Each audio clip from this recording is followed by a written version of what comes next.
जय श्री कृष्णा, जय श्री राम, राधे राधे। मेरे इस YouTube भारतीय ज्ञान सागर चैनल के ऊपर आप सभी भक्तों का स्वागत है।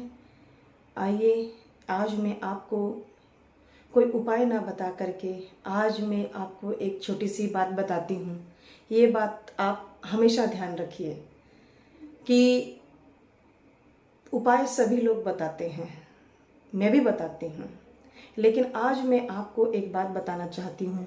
बात कुछ ऐसी है कि हम लोग भगवान का दर्शन करना चाहते हैं, उनको देखना चाहते हैं, उनको महसूस करना चाहते हैं, उनको समझना चाहते हैं।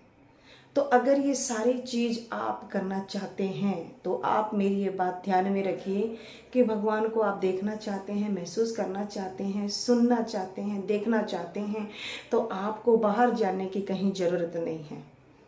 अगर भगवान का आपको दर्शन करना है तो सिर्फ एक काम कीजिए कि आप अपने अंदर का झांक करके देखिए, आप अपने हृदय में झांक करके देखिए, आपको अपने ही हृदय में भगवान का दर्शन हो जाएगा। कैसे?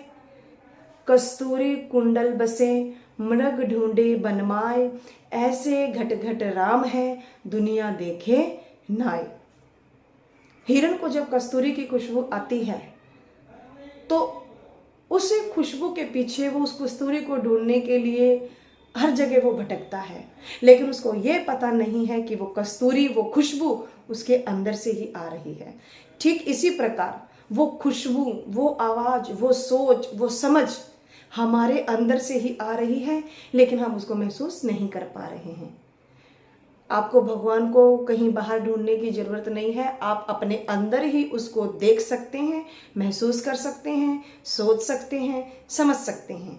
क्योंकि ये रामचरितमानस के अंदर भगवान राम ने खुद ने ये बात कही है। कैसे?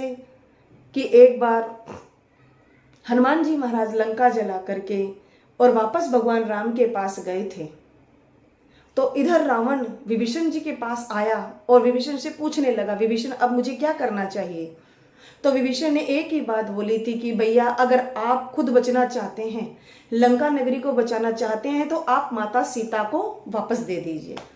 तो ये बात रावण को अच्छी नहीं लगी और रावण ने हाथ पकड़ करके, पैर से प्रहार करके, लात मार करके और विभीषण जी को लंका से बाहर निकाल दिया गया था।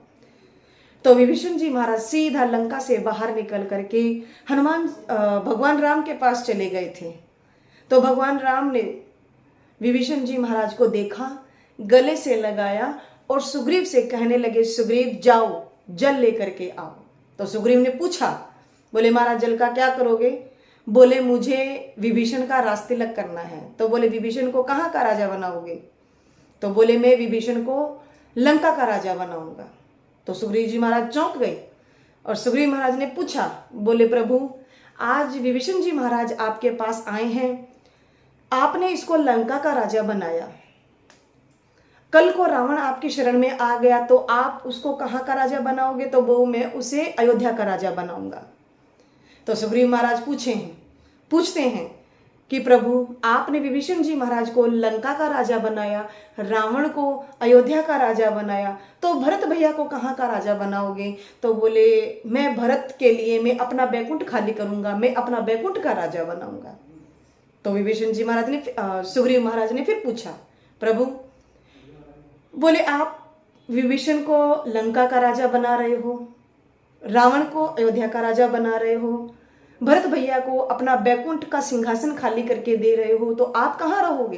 तो भगवान कहने लगे, सुग्रीव मुझे कोई सिंहासन की जरूरत नहीं है, किसी नगरी की जरूरत नहीं है। अगर मुझे ढूंढना है, मेरा दर्शन करना है, मेरे को अगर पाना है, तो आप मुझे कहीं नगरी में, कोई मंदिर में, कोई किसी जगह ढूंढने की जरूरत नहीं है। अगर मेरा दर्शन करना चाहते हो तो मुझे अपने भक्तों के हृदय का सिंहासन के अंदर मुझे देखना, समझना। मैं अपने भक्तों के हृदय के सिंहासन के अंदर बैठा मिलूंगा, अपने भक्तों के हृदय में बैठा मिलूंगा और वही सिंहासन मुझे प्रिय है। मैं वही उसी सिंहासन पर विराजमान हुए मैं आपको देखो दर्शन दूंगा। अगर मेरे को देखना है तो मैं मेरे भक्तों के हृदय के अंदर आप झांक करके देखिए, मेरे भक्तों के हृदय के अंदर ही मेरा दर्शन होगा। ये बात भगवान राम ने रामचरितमानस में जब युद्ध प्रारंभ होने से पहले ये बात भगवान स्वयं राम ने कही है। तो आप इस बात का ध्यान रखें, गौर करें, सोचें, समझें। अगर भगवान का दर्शन करना है तो आप अपने हृदय में झांक करके देखिए, आपको अपने हृदय में ही भगवान का दर्शन हो जाएगा। जय श्री कृष्णा, जय श्री राम। और भी आगे अच्छे सुंदर बात सुनने के लिए मेरे इस चैनल को सब्सक्राइब करें, लाइक करें, शेयर भी करें, ताकि और भी अच्छी बात मैं आपको बता सकूं। जय श्री कृष्णा, जय श्री राम।